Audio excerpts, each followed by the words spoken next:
Ni kuombe uchukue sekunde chache kusubscribe channel hii ili kuendelea kupata ripoti zetu zote kali kila siku. Asante. Mwanasiasa Said Issa Mohamed ameibua madai mapya dhidi ya Chama cha Demokrasia na Maendeleo, Chadema, akidai kuwa hakuna mgawanyo sawa wa rasilimali za chama kati ya Tanzania bara na Zanzibar. Aidha, amedai kuwa katika uchaguzi mkuu wa mwaka 2020, mwenyekiti wa sasa wa chama hicho, Tundu Lissu, alitangaza hadharani katika mkutano wa kibanda maiti Zanzibar kwamba ameanguliwa katika kinyang'anyiro cha uraisi, hatua ambayo anasema haikufuata katiba ya chama.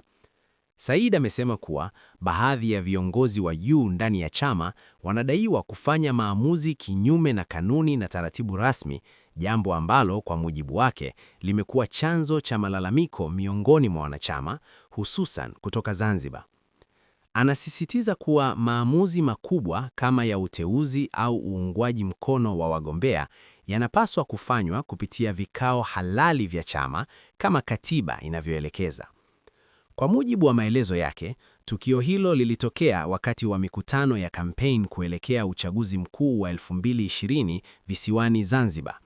Said anadai kuwa kauli ya Lissu jukwaani ilionekana kumtoa kwenye mbio za uraisi bila kufuata utaratibu wa ndani wa chama. Hata hivyo, kumbukumbu za mkutano huo zinaonyesha kuwa Lissu alitangaza kumuunga mkono mgombea uraisi wa ACT Wazalendo, Seif Sharif Hamad, maarufu Maalim Seif, akisema ndiye aliyekuwa na nafasi kubwa ya kushinda dhidi ya Chama cha Mapinduzi CCM Zanzibar. Katika hotuba yake, Lissu alinukuliwa akisema kuwa kumuunga mkono mgombea wa chama kingine haimaanishi kuwa Chadema imewaacha viongozi na wanachama wake wa Zanzibar, bali ilikuwa ni mkakati wa kisiasa wa kuimarisha ushindani wa upinzani. Kauli hiyo wakati huo ilizua mjadala mpana kuhusu ushirikiano wa vyama vya upinzani katika kukabiliana na chama tawala. Kwa sasa, madai ya Said Issa Mohamed yamechochea mjadala mpya kuhusu uendeshaji wa ndani wa Chadema na maamuzi yaliyofanyika kuelekea uchaguzi wa 2020.